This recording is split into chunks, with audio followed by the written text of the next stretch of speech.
Welcome to the Berkshires Gone By, history and folklore about the westernmost and most beautiful county in Massachusetts. I'm your host, Brooke. Just on the outside of the Berkshire County line, but still technically in the Berkshire Hills, a little north of the Mohawk Trail in Franklin County, sits the beautiful little town of Coleraine. A tiny town with a lot to offer, by way of wild beauty. And of course, much of that beauty can be enjoyed up in Catamount State Forest. No, not the Catamount ski resort that straddles the line of Hinsdale, New York and Egremont, Massachusetts. I mean the Catamount just east of Florida, Massachusetts. And few know that this Catamount used to be a village, a thriving settlement which earned itself a notable distinction, but we'll get to that later. Let's first start at the beginning. Catamount was settled late in comparison to the land below it, in the late 1700s, this being because it is situated high upon a hill, which makes its farming difficult in comparison to the lower land beside the river. The rich river valley just south was much easier to farm, and so was settled quickly. Later on, determined people with less money were able to buy cheaper land up on the rocky hillsides. This included Catamount. The hill was cleared little by little. Legend has it that Catamount got its name after a catamount, often called a cougar or mountain lion, stalked a farmer as he brought his cows to their pasture. It's said that the large cats used to shelter in caves at the rocky crest of the hill. Over time, a village developed, including all the things that make village life easier. Sawmills, cider mills, a shop, a cemetery, and schools. Even eventually a distillery. Then 1812 came around. You see, England and France, led by Napoleon Bonaparte, were at war. Again. This may not seem like it would make much of a difference to the States, since it took months to get from Europe to America. But it had a large impact. One being that the States traded with both countries, and another that though the U.S. had tried to remain neutral, England didn't seem to care. The U.S. had just won its independence not that long ago, and England seemed to think what was theirs again. English ships were stopping American ships and kidnapping American sailors, whom they'd forced to fight on their warships. Everyday Americans were startled by this, and worried that if England thought it was okay to put American sailors under their thumb, they might get the idea that they could reassert their power over the entire new nation.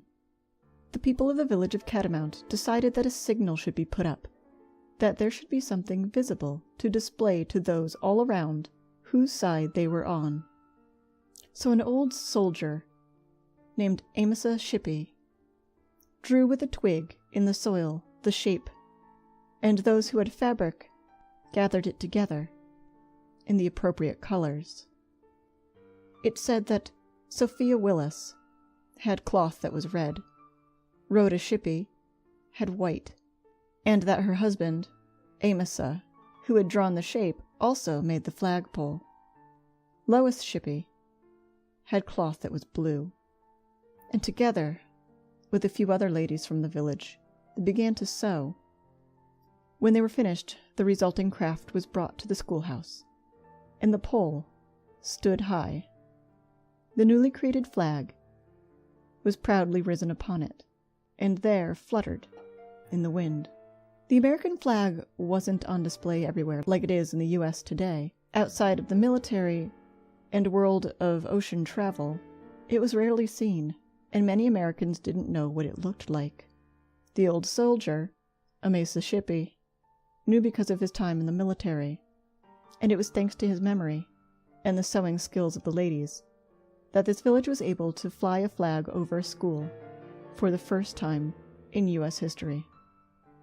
Only a few months later, President Madison declared war on England, and American forces attacked Canada, which was at the time English territory. After the war, and after earning itself a place in the history books, Catamount continued to grow, and the locals of the village were tight-knit, so much so that a group of them banded together to build a house as a gift for a woman named Rosetta Holden, whose son and husband were both killed in the Civil War. At the edge of town, on land that is today still functioning as a farm, there was a foundry. It later became a distillery, then unfortunately burned to the ground in 1892. There was a place called the Temple at the western corner of the intersection of Main Road and Charlemont Road, across the street from the Coleraine transfer station. The building is gone now, but was used as a meeting house when Samuel Maxim became interested in spiritualism and shared his interest with everybody else in the village. People were drawn to live there because the price of land stayed affordable, and tourists came for the views from the top of Pecomtuck Mountain, not to be confused with Pecomtuck Range to the east, which runs from Deerfield, Massachusetts to Greenfield, Massachusetts. As the population grew, something else began to happen. The west had opened up. Great expanses of flat, treeless prairie were there for the taking, and fertile beyond anything upon Catamount Hill. So long as you had a plow strong enough to bust through the thick sod, the temptation was strong, and just as many other farmers with difficult planting conditions did, the people of Catamount began to leave. As if that weren't enough, new industries were popping up in nearby cities, like North Adams, Pittsfield, Greenfield, and Holyoke. There were jobs being created that didn't involve toiling in rocky soil. But the little village still rolled ahead, confident that despite its suddenly reducing numbers, it had a bright future. There were plenty of small villages that still managed to be lively. In 1880, the governor of Massachusetts at the time, John Davis Long, visited during the Old Home Days festival, and took in the view from Pecomtuck Mountain. Years passed, and to the surprise of residents, the exodus of locals didn't subside. As people moved away, they worried that their roots in the hill would be forgotten, that these families that had lived there for so long together would lose touch. So as the village dwindled, the Catamount Hill Association was founded. They'd meet every 5 years. Even if they left, they'd return to preserve the history of Catamount and their connection to it and each other. The flow out of the village continued. Empty, abandoned, and crumbling homes and barns stood in overgrown fields. Those who tried to stay found that without others living there, all of their commerce had to be undertaken down in Coleraine or Shelburne, which was quite a journey with a horse and a buggy. The old mills were closed, the shop, the schools. At one time, the largest school in the entire town of Coleraine had been in Catamount, but not anymore.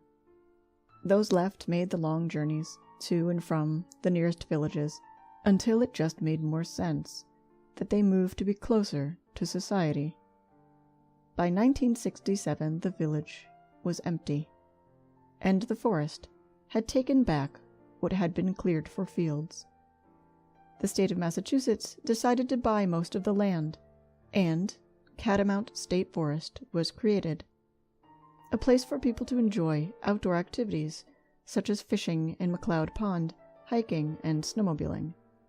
Craggy apple trees and grapevines, domesticated plants that were left behind in the ruins of homes and farms, still grow now in the woods.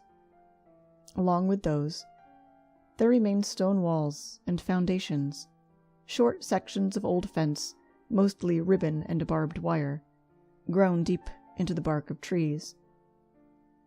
The roads are still there, though unmaintained. The dam that created McLeod Pond still holds strong. There is a monument up on the hill now, where the old log schoolhouse once stood. It was put in this spot in 1903 to commemorate the very first flag raising above a school. There are other monuments remaining in those woods, too. They're gathered close in Farley Cemetery. Neglected and lonesome, their markers have been turned and tilted by frost. There are veterans, including Colonel Farley, hardworking farmers, and their equally hardworking wives, people young and old. There is the Holden family, one of the very first to settle on the hill. A few generations on, and the members of this family would be the last to be laid to rest here as well, set deep in the ground, and mostly forgotten. If not for a few remaining stone markers, there'd be hardly any memory of their existence there. The Catamount Hill Association is still in existence, and picnics are held every 5 years for the descendants of the former residents, as well as for anyone interested in local history. You can find out more information by visiting their website, www.catamounthillassociation.org. And be sure to visit Catamount itself, and spend a while looking for the ghosts of the village in what is now woods. This has been The Berkshires Gone By, created, written, directed, and read by myself, Brooke Renier, and co-produced by Deanna Garner. You can follow us on Instagram, Twitter, and Facebook. You can find more episodes on Facebook, or by visiting our website at www.theberkshiresgoneby.com, where you can find our latest show and an archive full of our older ones, as well as images pertaining to every episode we've done. We hope you'll join us for our next episode. Thanks for listening.